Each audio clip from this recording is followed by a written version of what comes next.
Hoy es viernes 3 de octubre del 2025 y hoy vamos a hablar de uno de los mayores escándalos de corrupción del sexenio pasado. El saqueo sistemático a Segalmex, esta empresa paraestatal que se creó con la misión de abastecer productos básicos a los más necesitados, pero que terminó convertida en un hoyo negro de privilegios, opacidad y redes de impunidad.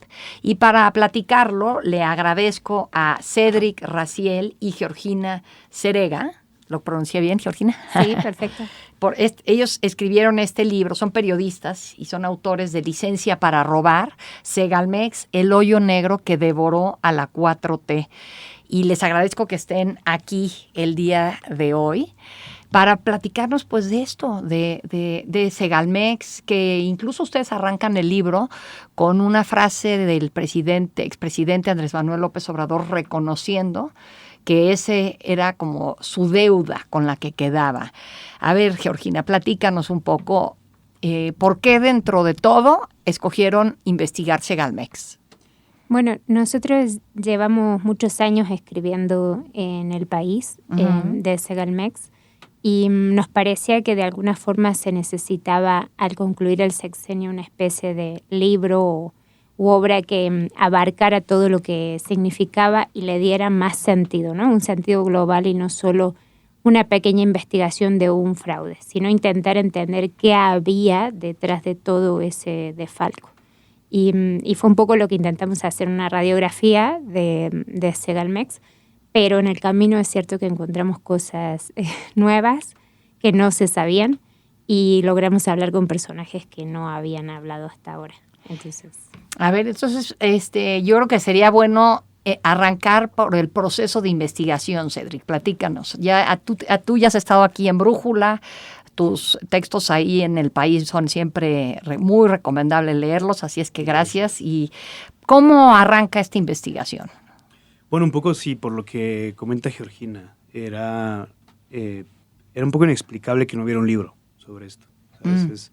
Ahora que está el tema del huachicol fiscal, sí, justo.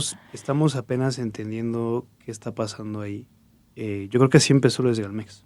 Así me recuerdo yo al menos, en un principio intentando comprender qué era Segalmex, cómo funcionaba Segalmex, quiénes estaban involucrados y luego ya te ibas dando cuenta de que fue sistemático, ¿no? De que cada caso era parte de un sistema, de un esquema. Yo creo que eso pasará en su momento con el huachicol fiscal, ¿no? Que llegaremos después de un primer arranque de sorpresa, de imposibilidad como para abstraer la estructura, ya la iremos viendo. Uh-huh. Y acá, pues eso, fuimos viendo, se repetían los actores, se repetía el área de la que salía el dinero, empezamos a hablar con... A ver, para los que no nos están escuchando y quizás saben vagamente, han escuchado hablar ahí de Segalmex, ¿nos puedes refrescar un poco qué fue este hoyo negro? Sí, sin duda, también es importante eso porque igual damos por sentado que... Exacto. Que todo el mundo sabe qué es Segalmex, luego... Más bien si les decimos que es Conasupo. La Conasupo... Peor tantito. Es la Conasupo. Es que sí, es que también eso explica parte del problema, porque la Conasupo en su momento, en los 90s, también atravesó una crisis de corrupción. De hecho, quien dirigía la Conasupo en su momento era Ignacio Valle, también. De la mano con Raúl Salinas, el hermano incómodo del expresidente Carlos Salinas. Y a pesar de esa historia, López Obrador decide relanzar la Conasupo con otro nombre, el nombre de Segalmex, pero vuelve a traer a Ignacio Valle. E Ignacio Valle trae consigo a un grupo de funcionarios, de amigos suyos, que él conoció en sus décadas de funcionario priista, muy en la cúpula del poder priista, donde estaba Valle, y a esto los pone en áreas clave ahí en Segalmex. Y pues muy pronto, una vez que inicia el gobierno, comienza la robadera, ¿no? Eso ya lo podemos saber ahora con la investigación. ¿Y a dónde se va el dinero? Pues esa es una gran pregunta. Es muy difícil para los periodistas seguir el rastro del dinero una vez sale de la administración pública. Nosotros preguntamos a algunas fuentes y quienes lean el libro lo van a poder ver si, por ejemplo, ese dinero se usó para las campañas. No hay nada definitivo. Lo cierto es que sabemos que fue a parar a bolsillos, por lo menos una parte, a bolsillos de exfuncionarios y de empresarios que estuvieron vinculados al Defalco. O sea, dinero para comprarse de sus cosas personales. Porque, bueno, yo siempre recuerdo que López Obrador, cuando se le presentaban casos de corrupción de sus hermanos, por ejemplo, decía, no, esas son aportaciones para el movimiento, y de alguna manera lo justifican con eso. Yo tratando de entender aquí cómo justificas. Entiendo que Conasupo también fue un espacio que permitió mucha corrupción, y es algo similar. Yo lo que quiero entender es cómo alguien que dice primero los pobres puede tolerar que se quite justo a la institución que se dedica a darle a la gente que menos tiene alimento en México, ¿no? Sí, en este caso yo creo que, bueno, lo que venimos a contar en el libro, que tampoco se había hecho hasta ahora, es hablamos con empresarios y con gente del entorno privado y ellos admiten que pagaron sobornos y que pagaban sobornos de manera regular al titular del organismo, Ignacio Valle, y a otros funcionarios. Y ese dinero fue a parar a esos bolsillos. Pero además hay, por ejemplo, algunos empresarios que cuentan que en la nómina o en las cuentas de una empresa privada pasaba la remodelación de la casa de Ignacio Valle, tanto albañiles como materiales. Y eso es curioso, ¿no? Porque nos da como el detalle de o sea, lo confiados que estaban en la impunidad. En la impunidad, exactamente.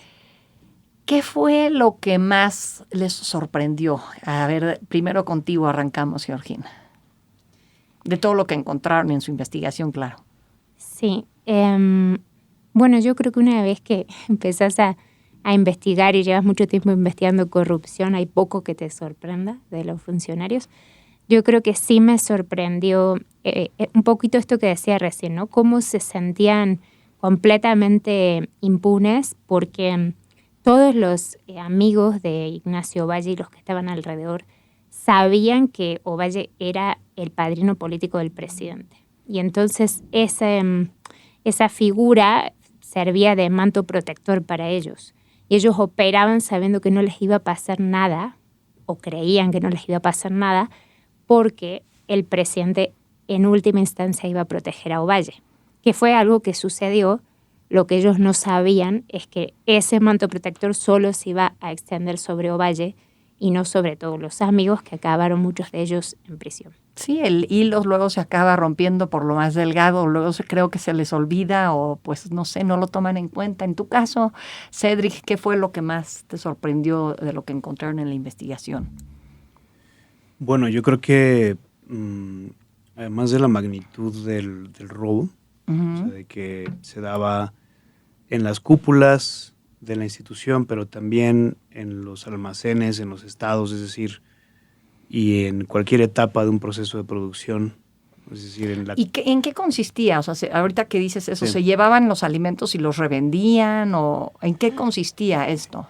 Mira, hay un caso que solemos citar mucho, el del azúcar, por ejemplo, porque habla también un poco de no solo de la voracidad, del cambio de manos en los negocios, sino también de la impericia o de la ineptitud, ¿no? Hay un empresario que se llama Fernando Zurita, amigo de Ovalle, al que deciden no poner en la estructura del gobierno, sino del otro lado, como proveedor, pero es un tipo sin experiencia, y particularmente se le asigna un contrato muy alto de azúcar. Pero él no tiene ingenios azucareros, no tiene la estructura, nunca se ha dedicado a vender azúcar, pero le dan un contrato muy, muy grande.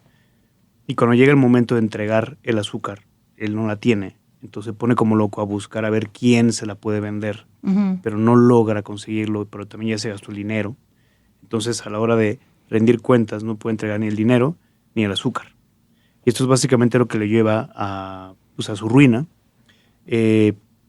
Insisto, ahí hablamos con empresarios. O sea, él le dieron un contrato, para abastecer azúcar. Le dan el dinero, lo tiene y se lo gasta. lo gasta, Y no en el azúcar. Y cuando tiene que entregar el azúcar, no hay que entregar. No hay azúcar y no hay dinero. ¿Y dónde está él ahora? Él es uno de los detenidos. En el altiplano. Es uno de los detenidos, pero es decir, hay una veintena de personas detenidas. Pero consideramos que no son, a ver, no decimos que sean inocentes, tampoco culpables, pero no son todas las que participan en estos casos de corrupción. Son una especie también de chivos expiatorios, ¿no? La fiscalía armó un caso diciendo que había una estructura de delincuencia organizada dentro de Segalmex, pero nunca le pone una cabeza. Esa cabeza era Ovalle. Claro, no se la puede poner porque hay un manto de protección alrededor de Ovalle, y entonces es una peculiar organización de delincuencia organizada que funciona sin liderazgo, solo porque no se quiso poner en la investigación, la fiscalía no quiso sustentar que Ovalle era la cabeza de todo esto. Pero son mandos medios los que están ahí. Hay algunos empresarios, algunos prestanombres, la mayoría ya sabes cómo es, directores de almacenes donde también se perdía maíz, ¿no? Se perdían granos, se contaba doble el grano para quedarse una parte, ¿no? Pues ese robo. ¿Y se quedaban con esa parte para qué? Para venderlo por fuera del mercado, luego también se lo volvían a vender a Segalmex, ¿no? Esta monumental cifra. Te entrego 10 kilos de maíz. Pero cuenta 20. Ya. Cuenta 20.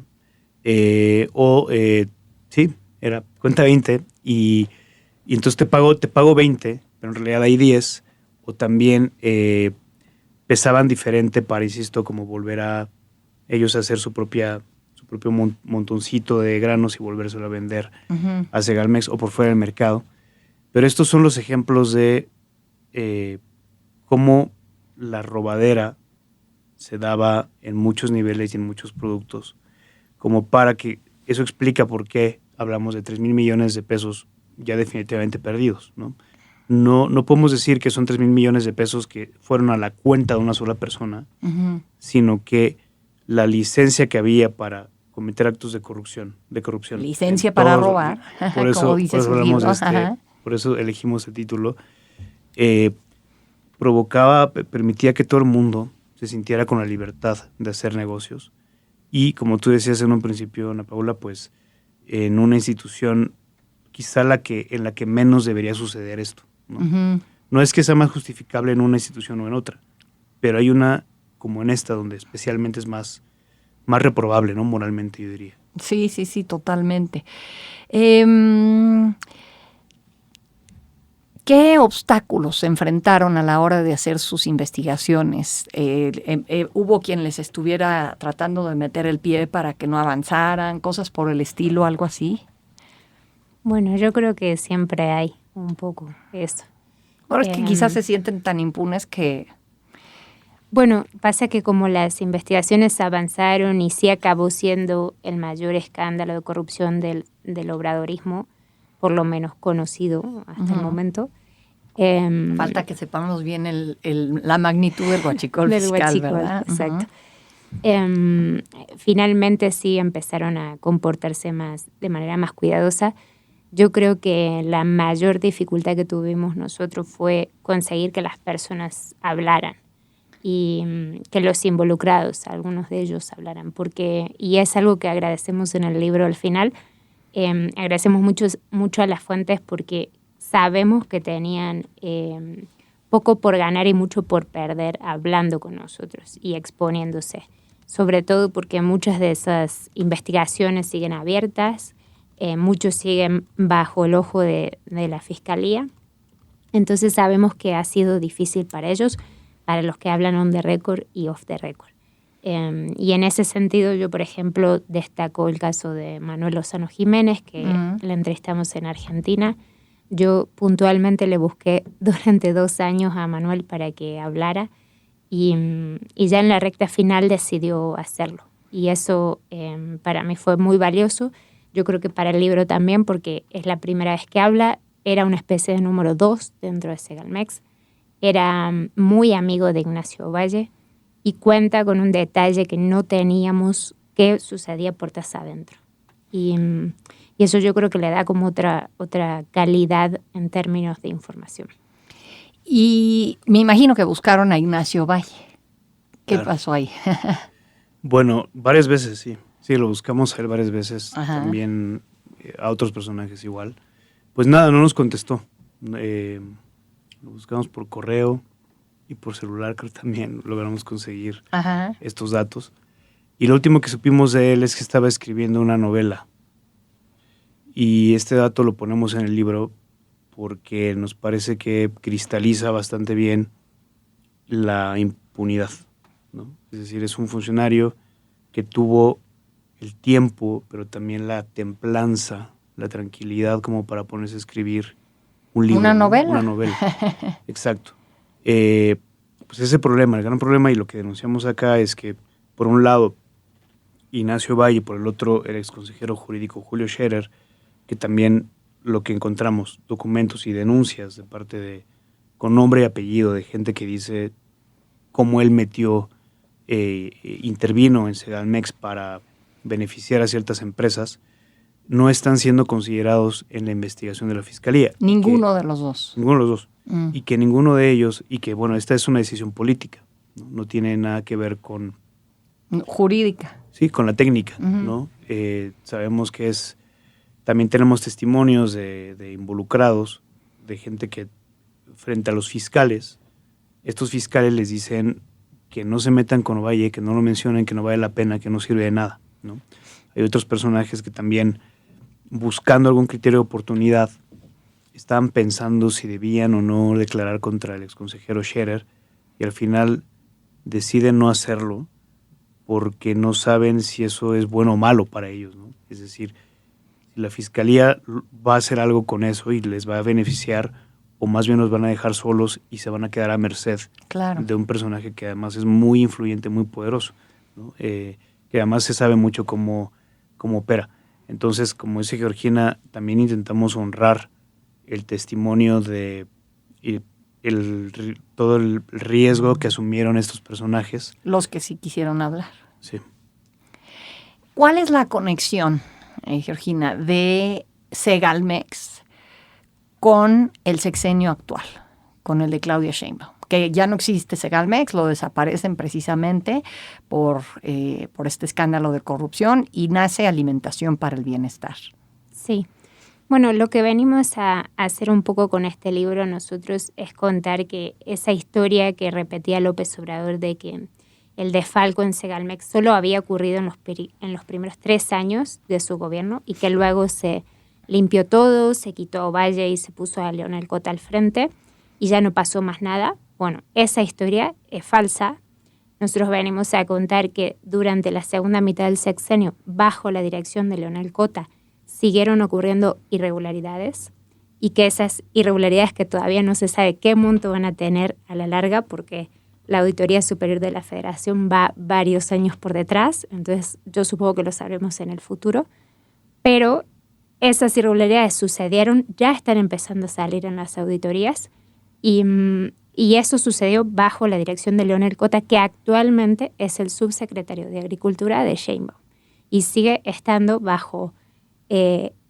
por encima de Segalmex, porque Segalmex ya no existe, pero sigue siendo lo mismo, ahora se llama Alimentación para el Bienestar, pero opera de la misma forma, tiene la misma función y tiene incluso los mismos proveedores, esos proveedores que reportaron estas irregularidades en la dirección de Cota, siguen recibiendo contratos hoy con Alimentación para el Bienestar.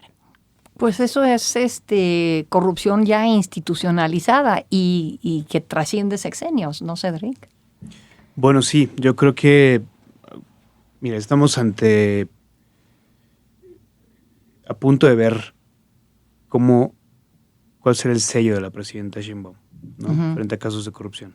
Nos hablamos del caso del Huachicol y para mí es una buena señal que a pesar del costo político que hay detrás de eso, porque se involucra a un sexenio anterior al de López Obrador, a un alto funcionario como el exsecretario de Marina, a su partido también, ella está asumiendo el costo político de eso. Yo creo que Segalmex es otra buena oportunidad para ver si esta lucha contra la corrupción, que está muy en su discurso, en el discurso de Morena, va en serio y entonces rompe con ese pacto de impunidad ante la corrupción que llevamos padeciendo en este país durante ya muchos años.